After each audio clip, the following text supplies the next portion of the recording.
Sir वो तो लगता है बादी नज़र में अपनी ही हुकूमत से बागी हो गया।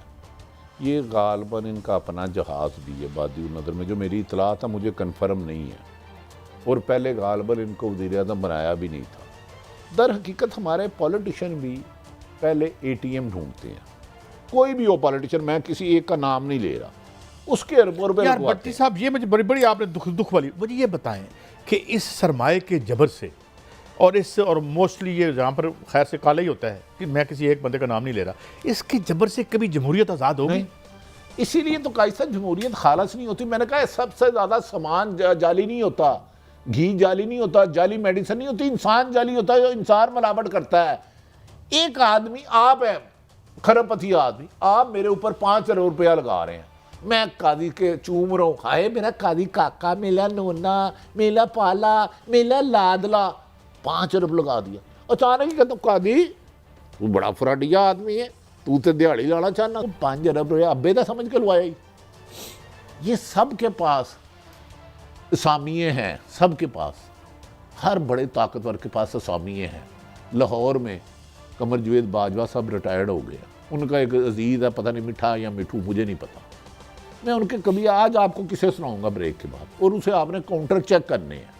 अच्छी बातें सुनाऊंगा, खुदा ना खास्ता नेगेटिव नहीं। आप सोच नहीं सकते वो पहाड़ क्या होते हैं जो नोटों डॉलरों के और पाउंडों के पहाड़ लोग बना गए हैं।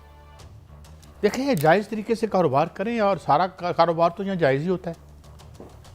कादी साहब, मैं तो कह रहा हूँ हलाल है तो इबादत है, हराम है तो अजाब है, लेकिन इत्तेसाब करने वाले तो शफाफ हों। और एक चोर दूसरे चोर को कैसे पकड़ेगा? मैं खुद नजायज़ तरीके से पैसे बाहर भिजवा रहा हूँ, मनी लॉन्ड्रिंग जिसे कहते हैं, तो मैं दूसरों को पकड़ूंगा, वो मुझे कहेगा कानी से वो पे अपना माल हराम नहीं लग गया। ये वजह है कि पाकिस्तान में एहतसाब हो नहीं पाया।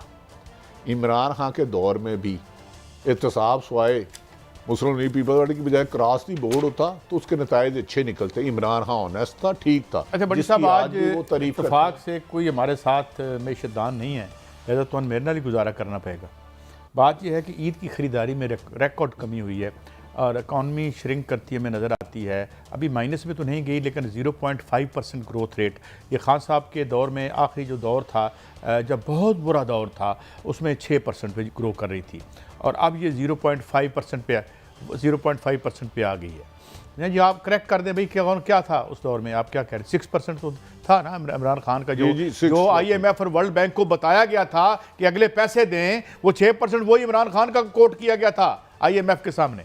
अगर नहीं था तो बताएं हमें। अच्छा, ये बड़ी साहब, अब लोग, और इस दफ़ा मैंने एक और बात भी देखी, जो आम लोग थे, जो भिखारियों में बेशुमार इजाफा था, और लगता था गल पै रहे ने, मतलब एक अजीब सी सूरत। ऐसे आपको फील हुआ या मेरी नफ्सियाती कैफियत थी? अदब एहतराम से माशी एक्सपर्ट यकीनन जो बड़े नाम है, डॉक्टर हफीज पाशा अशफाक, वो नहीं, आजकल आप भी हैं।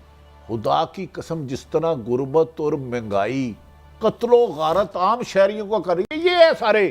बेटा आप सैलरी कितनी है बताओ जरा, एक किराया कितना घर का, और बच्चे कितने हैं? 4 बच्चे, 30,000 तनख्वाह, 13,000 घर का किराया। इसको पढ़ा के दिखाओ उसके बच्चों को। अभी बाहर सड़क पे चलता हूँ, फुटपाथ पे 100 बंदे को रोकता हूँ, 100 बंदे को। हर बंदा इकॉनमी का एक्सपर्ट है। जिसके घर के चूल्हे में पेटी में आटा ना हो, बिल नॉन पेमेंट की वजह से कटा हो, बच्चे का इलाज कराने के लिए 104 बुखार और 3 दिन से वो डॉक्टर के पास ना जा सके, वो क़यामत है। माशी एक्सपर्ट आप मुझसे 1000 गुना ज़्यादा हैं, वो तो फिगर देते हैं ना। मैं आपको अभी गौशाला, चनाब बूटी, महमूद बूटी इधर ले जाता हूँ, हर गार में आपके ये दौलतमंद टाई वाले हुक्मरान मुंह खोल के बताएंगे कि क्या माशी तबाही की है आपने। कादी साहब, मैंने इतनी गुर्बत, इतनी हमेशा मुश्किल पहले साल नहीं थे, लेकिन जो तबाही आज आ गई है, मुझे डर है। हमारे दोस्त हैं कादी सईद, वो कहते हैं उस वक़्त से डरो जब भूख की वजह से अवाम सड़कों पे आएगी। वो किसी अमीर गरीब को सियासी जमात नहीं पूछेगी, उसका अदारा नहीं पूछेगी, उसका गिरेबान पकड़ेगी कि मेरे बच्चे भूख से मर रहे हैं, तेरे बच्चे बाहर 10-50 करोड़ रुपए पे पड़ रहे हैं। कादी साहब वो ये असल इशू है जिसमें अब आए हैं आप। और बड़ी साहब ये अभी मुझे फिक्र दे रहे थे हमारे कि ये 31% जो ग्रेजुएट्स हैं, अव्वल तो ये आपने ये जो प्राइवेट एजुकेशन शुरू की कि बेड़ा गर्क कर दिया, ये गवर्नमेंट कॉलेज क्या था, इसकी क्या हालत होगी, और एफसी कॉलेज अब मैं जहाँ हम पढ़े हमारा मादरे इल्मी था, लेकिन यहाँ से क्या निकल रहा है अब।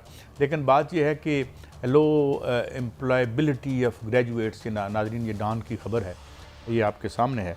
और लेकिन बात यह भट्टी साहब की हर आदमी, अच्छा कादी साहब, थोक के हिसाब से आपने पैसे दे के यूनिवर्सिटी और कॉलेज प्राइवेट बना दिए सैकड़ों, और नौकरियां हर साल कितनी निकलती हैं और बच्चे मास्टर करके कितना निकलते हैं, कभी ये कंपैरिजन कर लें हर चीज़ का। मैं आज आपको एक खबर देने लगा हूँ, मैं ना इदारे का नाम लूँगा ना बंदे का नाम लूँगा, दोनों बड़े मशहूर हैं।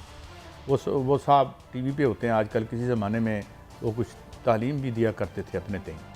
तो उन्होंने मुझे बताया कि जब वो एक प्राइवेट कॉलेज में पढ़ा रहे थे तो उन्होंने कोई रिज़ल्ट बनाया तो बच्चों को फेल फरमा दिया। तो उन्होंने कहा भाई देखें ये इतनी भारी फीसें देते हैं, तुम्हें फिर फेल करने के लिए हमने नहीं रखा हुआ, इनको अच्छे नंबर दें ताकि पता चले कि ये बच्चे बड़े लायक ने, साढ़े नलायका बच्चा बस्ते बारे। आपको पता होता ना हमारे ज़माने में कहा करते थे। तो ये हमने एजुकेशन का बेड़ा गर्क कर लिया, मैशत कहाँ खड़ी है, एक इंडस्ट्रियलिस्ट। अच्छा मैं आपको भट्टी साहब एक और बड़ी अजीब व गरीब खबर बताऊँ। आज एक अदब एहतराम से, आज हमीद लतीफ़ अस्पताल चले जाए, कहें मुझे बुखार है, एक दिन आपको रख ले, कल लाख रुपए से कम खर्चा आए तो मेरा गिरेबान पकड़ लेना। लेकिन आज आपने कौम पे 80% खते गुर्बत से नीचे, आज आपने कौम पे बड़ा आसान किया है। जो लोग भी ये सुन रहे हैं उनका इलाज के बगैर ही बुखार ठीक हो गया होगा, ये लाख रुपए सुन के। मगर आगे बढ़ते हैं ज़रा। बट्टी साहब मैंने आज एक खबर देखी, एक चैरिटी है वॉर ऑन वांट, और ये यूके बेस्ड है। इसने हमें बताया है कि इस दुनिया में पिछले 2005 से लेके अब तक जो दालें और ये चीज़ें एडिबल्स हैं, जो इनमें 50% इजाफा हुआ है इनकी पैदावार में, और जो ये सब्ज़ियाँ हैं इसकी पैदावार में 65% इजाफा हुआ है। लेकिन इसके साथ ही जो भूखे इंसान हैं वो तकरीबन 190 मिलियन से बढ़ के 2005 में से अब कुछ 3 बिलियन से ऊपर चले गए हैं। अब बात यह है कि आज इस सैयारे पे 6000 कैलोरीज डेली पैदा होती हैं, 6000 कैलोरीज, और एक इंसान को मुनासिब तरीके से ज़िंदा रहने के लिए सिर्फ 1600 से 1800 कैलोरीज चाहिए। अब बात यह है कि 40% फूड गोदामों में गल जाती है प्रॉफिट के लिए। इसका मतलब है कि अल्लाह ताला के ख़जानों में कमी नहीं है, ये हम फ्राडिये हैं, ये हमारा 2 नंबर लालच है, जिसकी वजह से इस ग्लोब में रोज़ाना बट्टी साहब मैं बता दूं कि करोड़ों लोग भूखे सोते हैं क्योंकि हमारा सिस्टम गलत है। कादी साहब आपका पाकिस्तान 70% ज़राई मुल्क है और गंदम है ही नहीं, आपके गंदम इम्पोर्ट कर रहे हैं।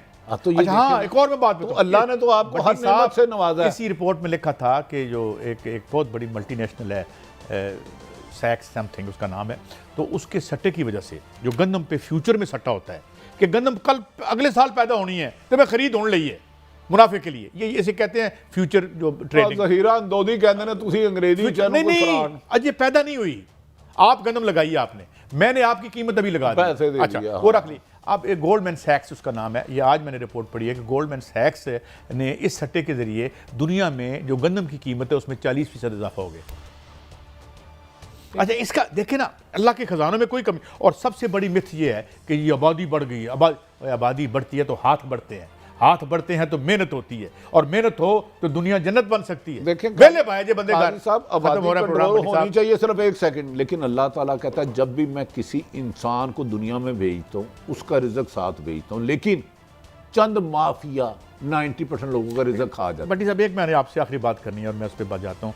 हमने ये तीसरा दौर है जमहूरियत का, कल भी प्रोग्राम करना, कल भी इंशाल्लाह करेंगे। नहीं आज आज के प्रोग्राम की आखिरी बात है इंशाल्लाह जिंदा कि जब हमने जो है बड़ी जमहूरियत के 3 ये दौर देखे कि यार बेहतर होगा मार्शल लॉ से निकल जाएंगे, तो मुझे आप दिल से कह रहे हैं जमहूरियत है। मैंने ये नहीं मैं सोच रहा था, मुझे एकदम मजीद अमजद का एक मिसरा याद आ गया, क्या इसी साथ महरूमी गमताब की खातिर मैंने वसत वादी याम में कांटों चूमे थे।